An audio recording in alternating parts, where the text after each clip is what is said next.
Hai, kembali lagi sama gue Anbra. Kali gue mau sharing tentang mati rasa. Gue bakal mulai dari bagaimana gue menemukan mati rasa, bagaimana gue mulai menggunakannya secara sadar, dan bagaimana gue juga menggunakan mati rasa itu di konteks yang tepat dan positif gitu.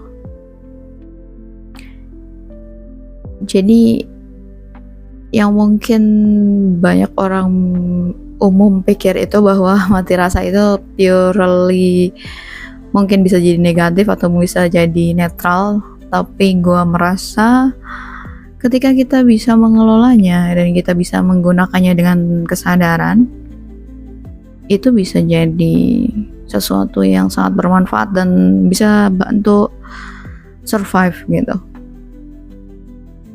Karena gue senang juga dengan berbagai macam alternatif solusi ya. Jadi awalnya gue itu berkenalan dan bertemu dengan mati rasa itu adalah ketika gue masih kecil, walaupun gak sekecil itu juga.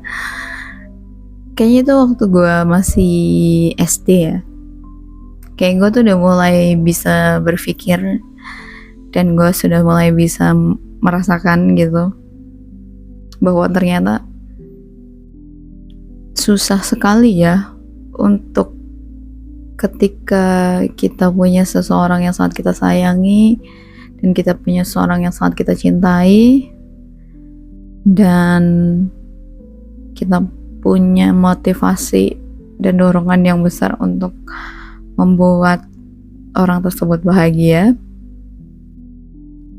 tapi di sisi lain, on the other hand, gue menyadari bahwa hal yang membuat dia bahagia itu ternyata bukan sesuatu yang membuat gue bahagia gitu. Dan seseorang ini tuh ibu gue ya. Mungkin dia ibu gue nggak akan tahu juga sih gue waktu itu mikirin itu dan ngerasain itu. Karena apa ya?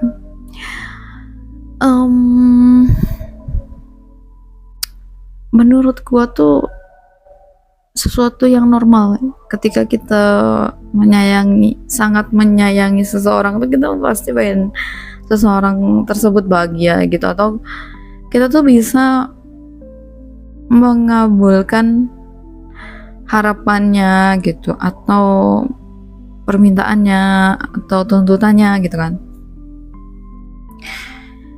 Dan akhirnya waktu itu gue memutuskan untuk gue bikin diri gue mati rasa, karena setelah gue coba ketika gue mati rasa, gue bisa lebih nyenengin orang yang gue sayangin, karena gue mulai melupakan apa yang bikin gue senang dan tidak gitu. Gue mulai sudah tidak peduli dengan kebahagiaan gue sendiri. Gue juga sudah mulai gue ngerasa mati ya. Jadi sebenarnya ketika lu menyadari lu sedang mati rasa itu, lu menyadari bahwa iya lu tuh nggak hidup gitu. Karena orang yang mati rasa tanpa sadar itu, mereka tuh memang hidup tanpa kesadaran sih, tanpa kesadaran dengan apa yang mereka rasakan, tanpa peduli apa yang mereka rasakan. Dan sebenarnya itu tuh menyakitkan gitu. Dan apalagi kalau harus dilakukan bertahun-tahun. Mungkin itu juga yang membuat gue itu sempat kehilangan diri gue gitu ya. Dan mungkin pengalaman itu juga yang membuat gue tuh ngerasa bahwa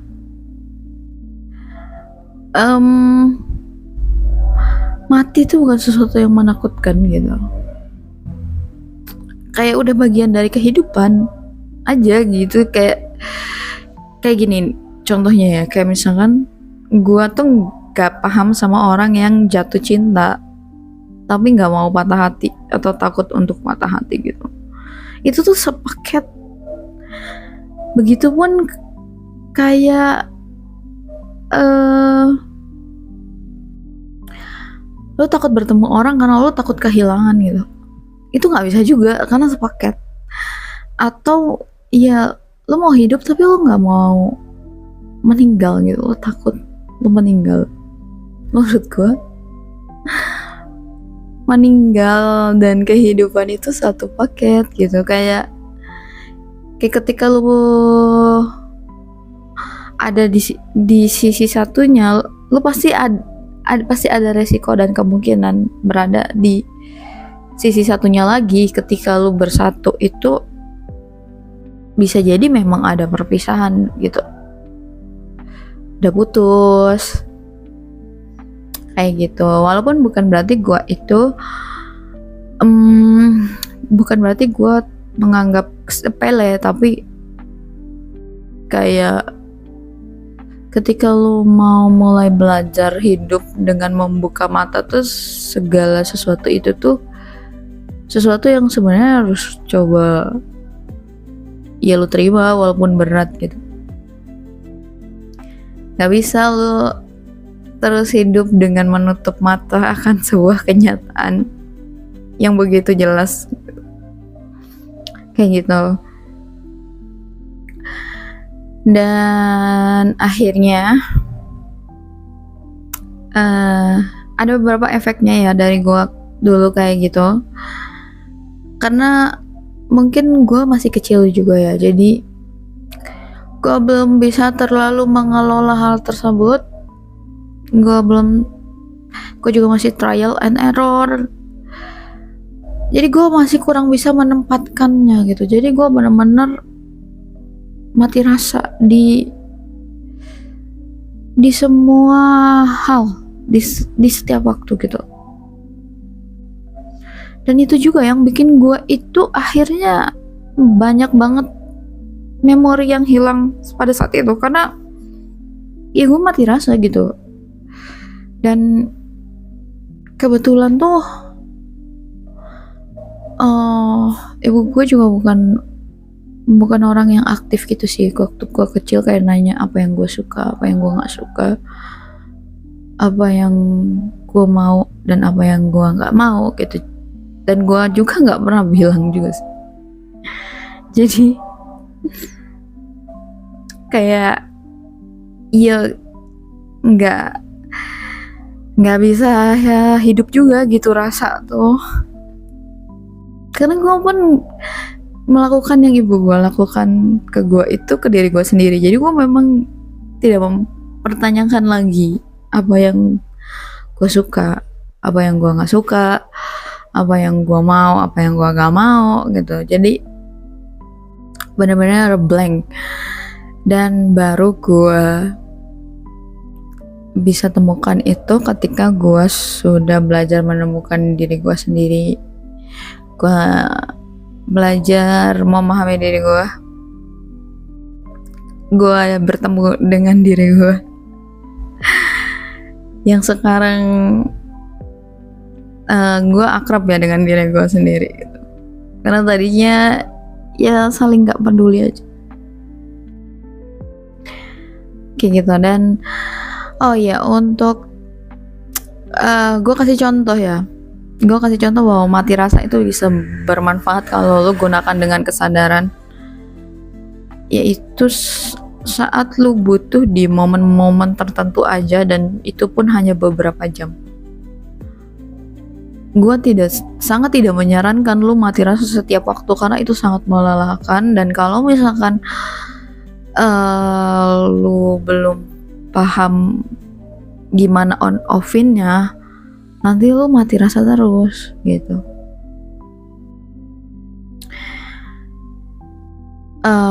Menurut gue hidup dengan rasa pun tidak mudah juga kok. Jadi baik mati rasa, baik hidup dengan rasa pun sama-sama tidak mudah. Cuman ketika lu bisa mulai hidup dengan rasa itu, lu bisa lebih mindful, lebih pakai kesadaran. Ingatan lu lebih sering dilatih, kesadaran lu lebih sering dilatih. Jadi kayak lu bisa, menurut gue lebih banyak dampak positifnya ketika lu hidup dengan rasa sih. Gitu. Nah contohnya yang kadang gue mati rasa itu adalah saat misalkan gue harus ngerjain sebuah pekerjaan yang sangat gue tidak sukai gitu, yang bukan diri gue, yang membosankan atau apalah ya, yang tidak menyenangkan. Itu biasanya gue mati rasa, gue aktifin mati rasa gue gitu untuk beberapa jam mengerjakan hal tersebut. Dan menurutku itu lebih efektif daripada gue gak mati rasa.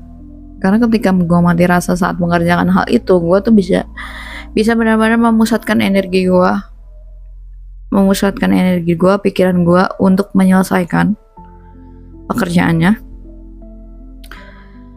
tanpa harus dibebani dengan perasaan-perasaan gue yang merasa tidak senang untuk menjalaninya gitu. Mungkin lo udah mulai dapat poinnya, atau kalau misalkan ada yang lo ngerasa kayak lo bingung atau lo belum nangkap, itu lo bisa tanyain di kolom komentar kayak gitu ya. Atau mau yang lo tambahin juga boleh. Atau kalau lo punya pengalaman mati rasa yang lo sadarin atau lo tidak sadarin, lo bisa tulis juga di kolom komentar. Dan menurut gua ya kayak terkadang tuh beberapa emosi yang gua rasakan, informasi emosi yang gua rasakan itu bisa gua kelola gitu, bisa gua pakai, bisa gua manfaatkan di konteks-konteks tertentu. Dan kayak tadi, kayak gue tuh bener-bener misalkan mati rasa cuman pas ngerjain kerjaan yang cuman beberapa jam, misalkan 8 jam gue mati rasa. Nah setelah gue selesai ngerjain kerjaannya, gue mulai hidup dengan rasa lagi gitu. Karena mati rasa tuh capek banget sebenarnya, capek banget untuk gue. Karena mungkin gue tuh sebenarnya secara naturalnya itu penuh dengan rasa gitu. Jadi banyak yang gue mati-matiinnya gitu, di banyak part yang harus gue offin dengan emosi dan perasaan gue yang biasanya kompleks. Begitupun ketika misalkan gue sedang di sebuah kondisi yang kayaknya ini kok kalau misalkan gue pakai rasa atau gue terlalu merasain banget, ternyata lebih berat. Kalau kayak gitu case-nya biasanya gue cobain gimana ya, kalau gue nggak coba, gimana kalau coba gue aktifin mati rasa gue gitu di kondisi ini, lebih tenang enggak, lebih punya dampak positif enggak gitu. Dan makanya kadang lu juga perlu coba eksperimen dulu aja sih, kayak antara lu mati rasa dan lu hidup dengan rasa itu lebih efektif mana yang lu pakai gitu. Dan usahain untuk resikonya itu lu tetap hitung, lu tetap daftar, maksudnya lu daftar gitu apa aja efek positif, efek negatifnya. Kalau perlu lu rinci, lu tulis biar lu paham. Kalau perlu lu jelasin juga rasanya ketika lu mati rasa dan rasanya ketika lu tidak mati rasa gitu. Nah baru Ketika lu udah tahu, kadang ketika segala sesuatu kan trial and error dulu, dan itu nggak apa-apa banget sih menurutku. Cobain aja. Iya, kadang ya kayak kerjaan kan sesuatu yang positif sebenarnya untuk dikerjakan, atau minimal kalaupun nggak positif ya netral gitu ya. Cuman kalau kita kerjain pakai sebel, kita kerjainnya gak ikhlas, kita kerjainnya gak seneng, kita kerjain yang pakai ngeluh, itu energi kan kesedot kesana juga gitu. Bukan cuman kesedot ke kerjaan kita, dan itu menurut gue lebih capek. Jadi mending mati rasa di saat seperti itu sih, atau ketika jalanin sesuatu. Dan kalau bisa sih, kalau memang keadaannya memungkinkan, maksudnya gini, kalau pilihannya mati rasa atau keadaan tersebut, situasi tersebut, timing tersebut membuat lu mati rasa, lu pikirin kira-kira lu bisa keluar dari situ nggak? Maksudnya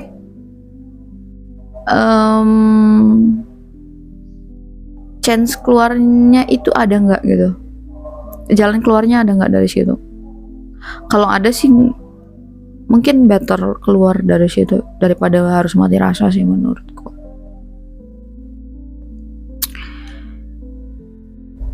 Karena ya memang ketika kita mati rasa dengan kesadaran pun, kita memang kesadarannya mulai menurun. Karena ada beberapa tombol rasa kita yang memang kita pencet off gitu. Jadi lo nggak bisa full atau pure consciousness gitu, nggak bisa kesadaran penuh kayak gitu. Semoga bermanfaat dan menginspirasi.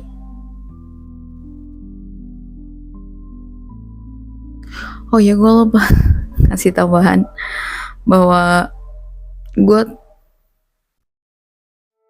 sudah tidak pernah lagi menggunakan mati rasa untuk nyenengin orang lain nih, untuk nyenengin siapapun.